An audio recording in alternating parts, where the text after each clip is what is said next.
Hey guys. Hi guys, welcome back. Yes. It's been a little while, but we've been busy, clearly, because there's something big sitting behind us. We finally did it. It's taken a little while.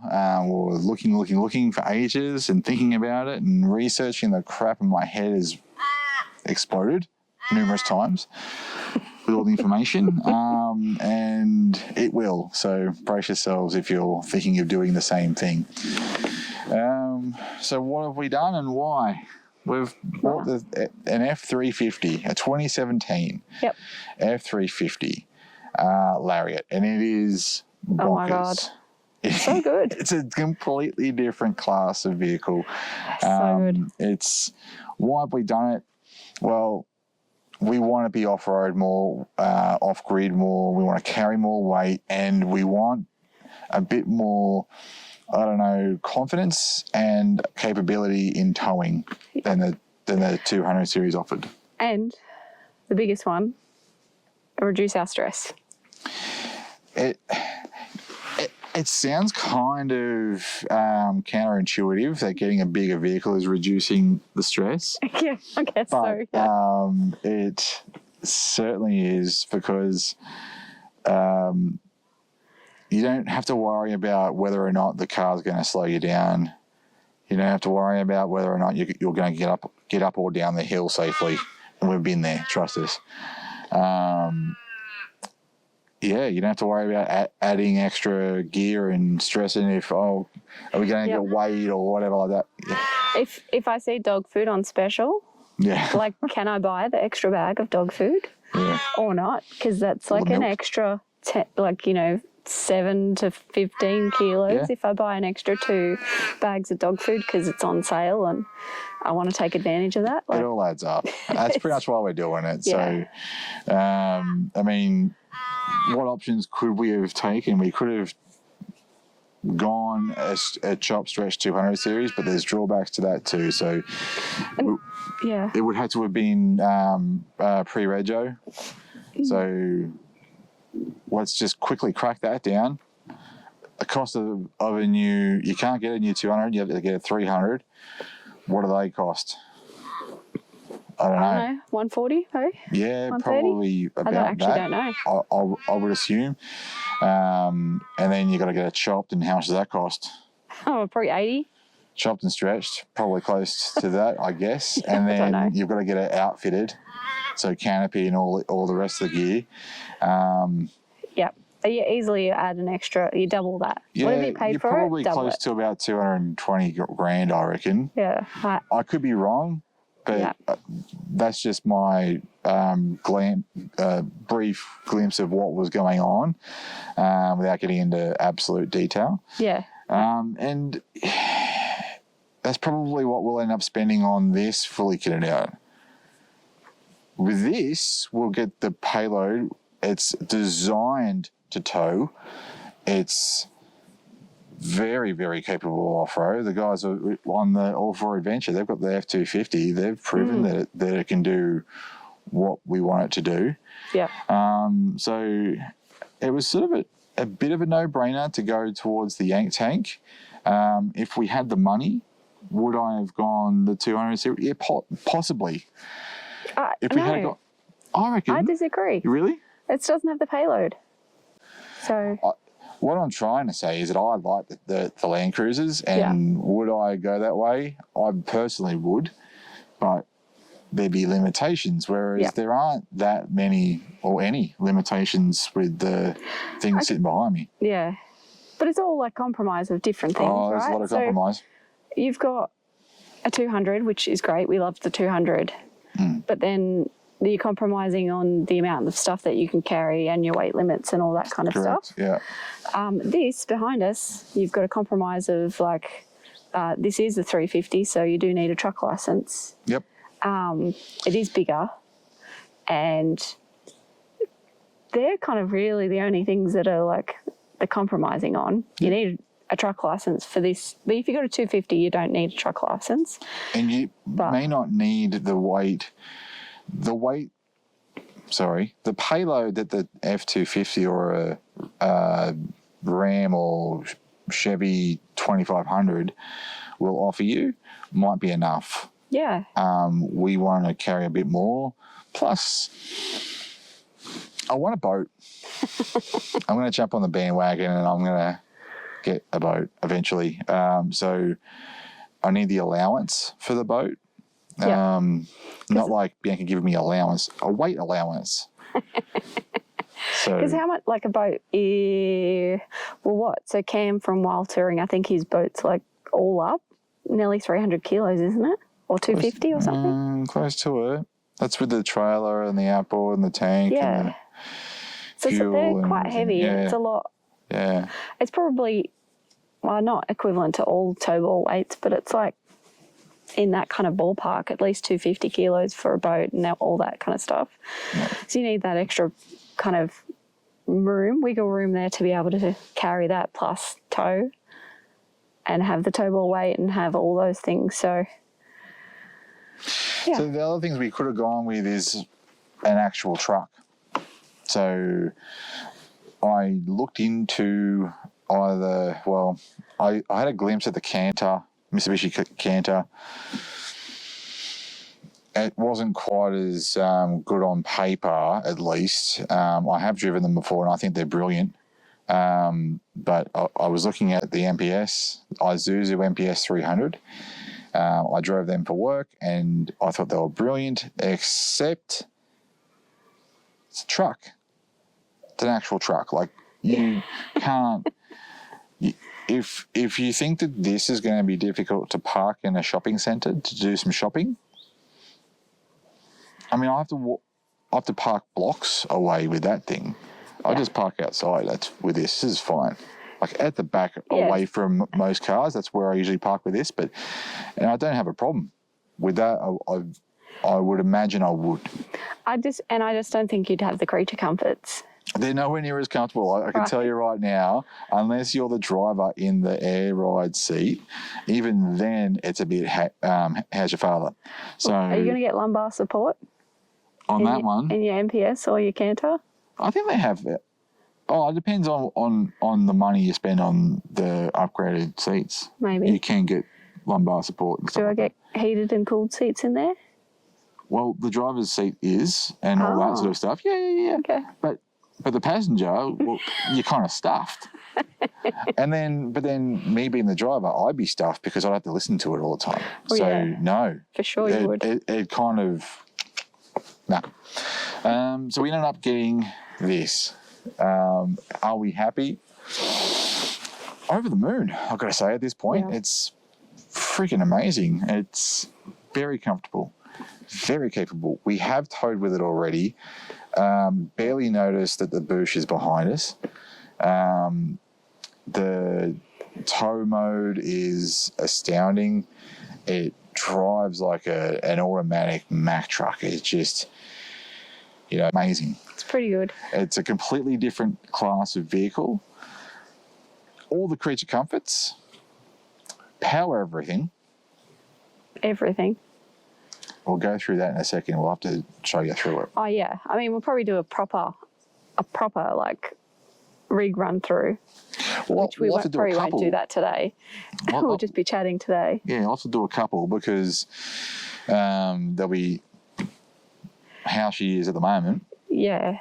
And then in months to come, we'll do another rig rundown of what we've done and how we've modified it, and we're going to get a canopy. So not the canopy we currently have. No, it luckily came with that one. Everything you see behind us, which is awesome. And we would have been happy with just a tub and a lockable tonneau, but the one we found had this. Yeah. So we got very lucky with this one, I reckon. Yeah. So we are going to do some things to change it around a bit so that will come in the future and kind of build it to what we want. Because we're not traveling, like, we're not on a holiday. No, this is our life. our full-time lifestyle rig, and we want it set up the way it is, and hopefully this will be the last one we ever build. So we don't have any plans to build this and in 18 months' time get something else and keep this cycle going. No, ma'am. Not with our money anyway. If someone wants to give us a free one, or great. Sponsor us, yeah, sure, no worries. I'd love to do that, but we don't have the money to keep rotating through cars. So I guess that's why we went go big or go home with this one. So I guess, how did we afford this? And how did we do it? So we did have a question when we kind of just briefly touched on the fact that we were looking at a Yank Tank, and someone said, will we go into a different, what did they say? Will it make us not be as relatable? Will it alienate people that watch us? I hope not. I hope not as well. So we're still us. Yeah, it's just that the vehicle we're driving isn't what everyone else is driving.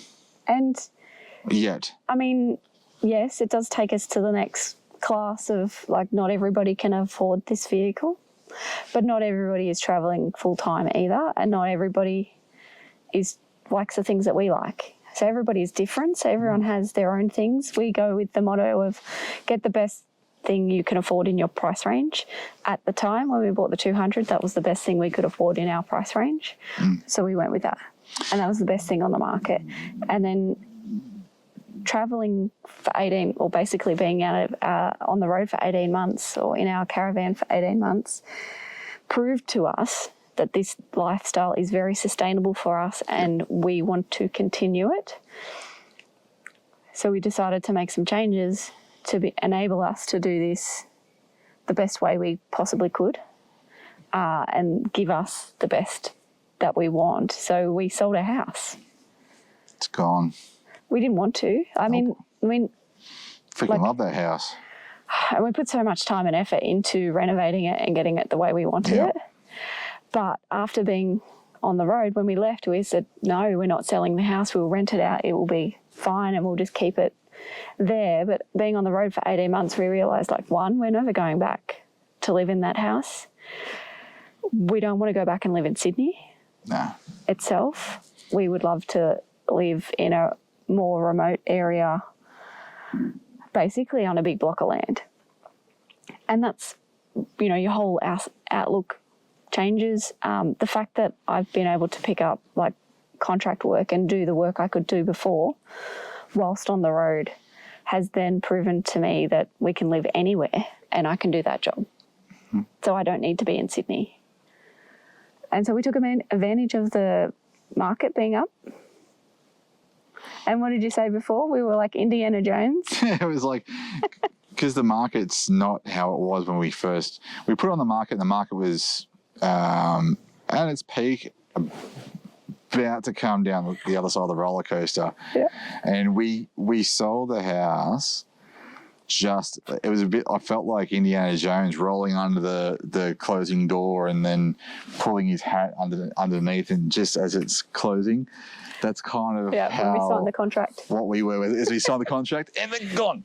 Yeah. Then the door closed and the market's like leveled out now. Yeah, it's not how it was a few weeks ago. So so we just scraped in there. But yes, basically we sold our house, and that's how we invested some more in our travels. We traded our car in. Traded in. If I could have kept it, I would have. Yeah. It was such a good car, but such a good car. It is what it is. So we've traded the car in, we sold a house, we've invested some more into our travelling future, because this is what we do, this is our life. It's a good place for us to spend our money. It is not, some people would view this as like a waste of money, and I tell you what, I would be right there with you if we have already been travelling for 18 months and realised what we want, because Green's been asking for like years to get a car like this. I couldn't justify it. Like, I want a lot of things. Yeah.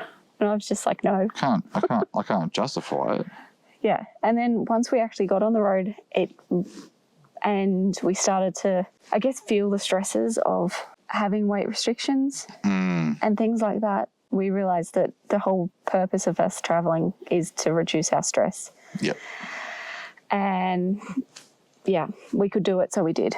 So buy the best thing you can in your price range, and that's what we did. Let me tell you quickly too that there are, if you want something like that, but your budget doesn't quite allow you, or at least yet, there are, if you're open to compromise, there are a lot of vehicles on the market that will allow you to get behind the wheel of something like this and get on the road and travel full time if that's what you want to do. We got very, had we have not sold the house, the vehicle sitting behind me right now would be completely different. Oh, It would be an early 2000s model, and it would have had 200,000 to 300,000 Ks on the clock. Yep. Those things will go for a lot longer, so don't be, freaked out by the kilometres. Yeah. It's more about the mechanical, I guess, upkeep of the vehicle that'll judge the longevity. Definitely. So my dad, I'm sure you would have seen on one of the videos, Bendelby Rangers. Bendelby Rangers. So Dad has a F250, and it's a 2007 or 5?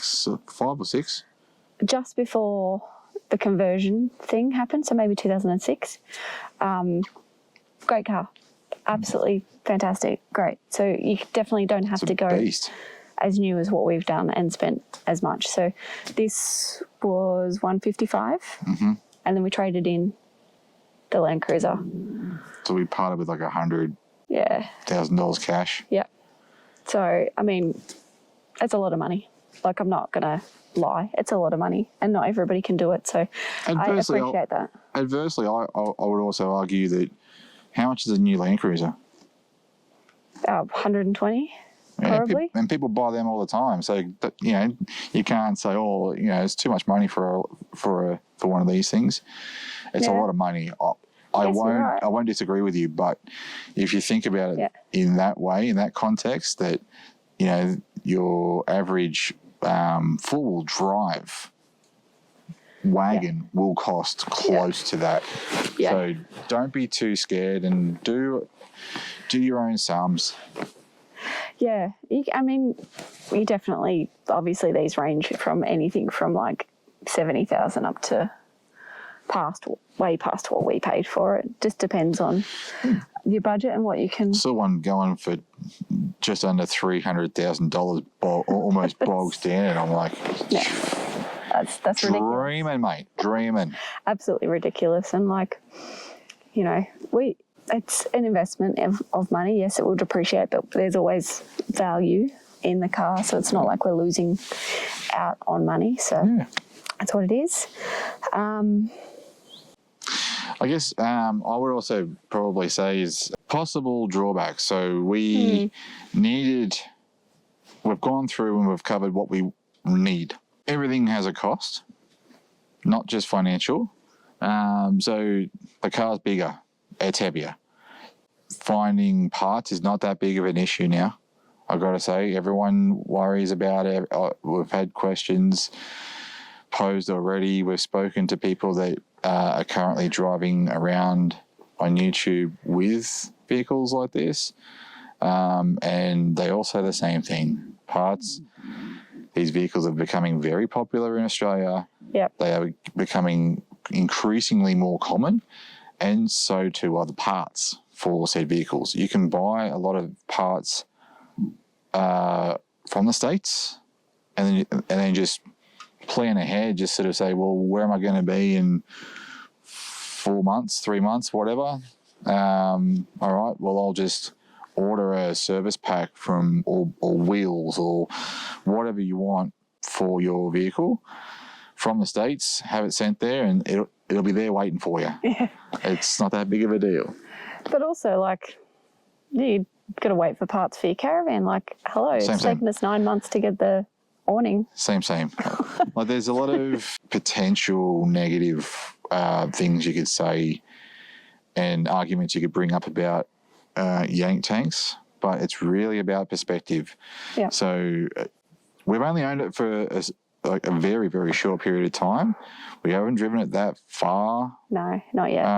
As yet, up and down between Mandurah and Perth a couple of times.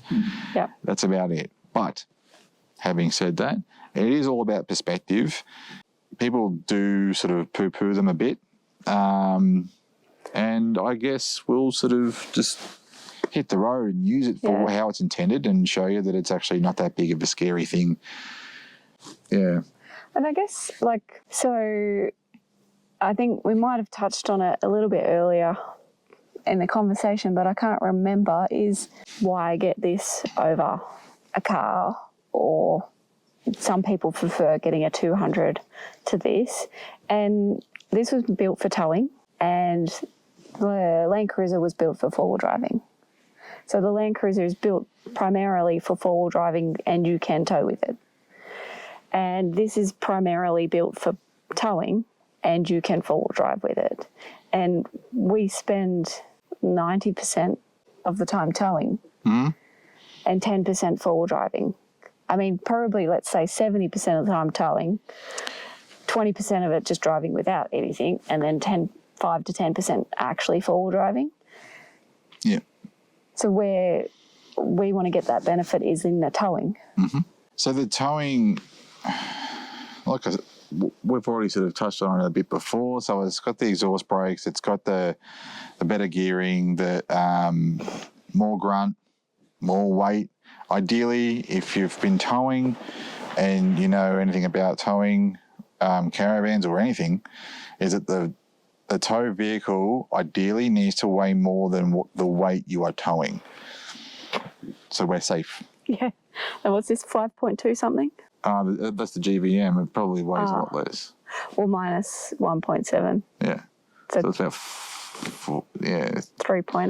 3.8 thereabouts. We can't math. So it's numbers are hard. Numbers are hard. There'll so, be a thing. Yeah. We'll but it is heavier than the van, and you can feel it. You can feel that. In the 200 series, there was a few little niggles. The road did sort of funny things, and the niggles sort of indicated to me that the van wanted to do something, but the car was like, no, back in line, please. Whereas this thing, you don't even, it can't hear the trailer. The trailer's like, I got no choice. Yeah. I'm going where you're taking me. So yeah, we towed down a hill and up a hill with it, and it's brilliant. Yeah. So, I mean, and also this is actually way more comfortable than the 200 to sit in. And for those 200 series owners going, nah, there's no possible way. I'm telling you, it's more comfortable. Yeah. It's not as bouncy. Yes, it's leaf springs at the rear. The suspension's going to be looked at and redone later on, but it's designed to carry a lot of weight. So, yeah, it's going to be a little bit bouncy, but it's actually not. Hey. Not really. But I'm also just talking about the actual seat is more comfortable. Oh, yeah. Like the passenger seat has lumbar support, like all those things. It actually makes it a more comfortable sitting experience when you are on travel days than the 200. And I loved the 200, but it is actually more comfortable. I'll go into one more thing too. I just thought of then is, say, like, you buy a 200 series, you want to tow with it, you want to get it kitted out, so then you've got to upgrade it, upgrade the GBM. You've got to upgrade and put like tow mirrors. Already got it. Bigger wheels, bigger towing capacity. Already got it. You want, you might have the Sahara or the VX that might have heated and cooled seats and all that sort of stuff, but already got it. Yeah. It's just, you want to get your 200 series tuned to tow. 6.7 litre turbo diesel. Like, you could pull a moon. Yeah. Like, the amount of torque. These things, we were doing 70k an hour. It was in 6th gear, and I had to slow down in traffic, and we went down to about 40 or 50 k's an hour. still in 6th gear, gave it a nudge of the pedal, and it just kept on going. So why do we choose an F truck over the other brands of American pickup vehicle in Australia? So we had the choice of the GMC, the Chevy, or F truck, a Titan. F truck. Oh, we considered. We actually had a. Well, we didn't consider. We looked at a Nissan Titan, but they're not that easily upgradable. So, as nice as it was, we decided to not really consider it. And we even seen the Toyota Tundra as well. Yeah, a lot of people. I've heard of a lot of people towing with a Toyota Tundra. They love it. I don't know much about them, so I'm not going to say. Apparently, they're really good, so that's another option. Yeah. So we looked at all of them. We looked at all of them, and then we narrowed it to the 3. Yeah. We sort of drove the Chevy. The GMC, which is basically a Chevy. It's a bit like the BT50 and the Ranger. It's slightly different body, but it's the same car. I liked it. I was close to buying one. The difference was it's really your blind spots. The blind spots. And the GMC was a little bit wider. Yep. So, like sitting. It's had a bit more power too. Yeah. Well, sitting in this, like the bonnet, like it's kind of tapers off, so you have a little bit more of a vantage point to view things. And I found the windscreen was taller. Yeah. Whereas in the GMC, the windscreen was a bit shorter, the dash was taller, and then the bonnet itself was taller. Yeah. So you really couldn't see around you as easily or as much view as you have this. Like, not that you have a lot in this compared to a normal car, but this was better. And then it came down to what was actually available on the market at the time when we had the money ready to go. And there was a couple of GMCs, a 250, a 2015 250, which we drove. Yeah. And this was the 2017 350. And obviously this one was the most expensive, and initially I said no, it's too much. It's out of our budget. No, it's out of our budget, and we'll look at the other ones. So we went and drove those, which were a bit older, 2014s, I think, 15 and 14. And then the difference to those and this one was it was huge. And this one had everything creature comfort wise that we wanted, plus it had the payload. Ticked every single box and then some. It was new. The only thing this has that we didn't want was AdBlue. So this has AdBlue in it. We didn't want that. Yeah. But that was the small price to pay, and we really this was really only like 10 grand more than the closest option that was out there. So we thought we'd have a compromise on something else and spend the 10 grand into the car and get the best thing that we could get. So it's definitely that. It's definitely the best we could afford. So I think that's time will tell. Yeah. We'll keep you posted with how it goes. You'll see it in future videos, obviously. Yeah. And I'm actually super keen to get it off road. I'm even more keen to get it kitted out with all sorts of things. But at the moment, my first hurdle is to try and get the electrical things like the CB radio, the TPMS, and the safety Dave in, and our battery and solar panel and in the back, and the fridge sorted out. So that's to do us for the next, until between now and when we get it upgraded. Yeah, so we'll get a canopy and some other things done, but obviously they take about 6 months to build. Yeah. So early next year is when we'll be able to get the other stuff done on the car, but once we get that, we should be ready and set up. But I think that's probably enough talking from us. Oh, one thing. It's not, clearly. Is the question I know we're going to get is, how do the dogs like it? They love it. Oh, yeah. Baxter loves it because there's plenty of room. The seats fold up. We'll show you that shortly. And there's a whole, just a massive area for them to lay out, sprawl out. Frank doesn't like it as much because he can't see out the window. So he has to sort of stand up, and then he's his head's just at the windowsill, and he's yeah, he's not impressed. He likes to see it, and because we don't let him sit on the seats. Yeah, and when we have to build out some canvas thing in there to protect it all, so that'll all come. But I guess there's probably enough talking for now. That's it. Yeah. Leave your questions down below. Like if you leave any question you want to know around why we've upgraded, if we haven't already answered it, just anything to do with our previous car or this car or anything, and we can do another video on Q&As just on the car. Yeah. And reasons as to why we've done things. If you have things that we haven't thought about, please let us know as well, because we're definitely not any experts. We're not. We're just we're just doing what suits us. Yeah, we've done our research to the best of our knowledge, but I appreciate there's people out there who have done better research than us. Oh yeah, for sure, guaranteed. So let us know as well, and we can pass that on to everybody to share the love. Yeah, and don't forget to like and subscribe if you haven't already, guys. Yeah. So thanks for watching, and we'll see you in the next one. Yeah.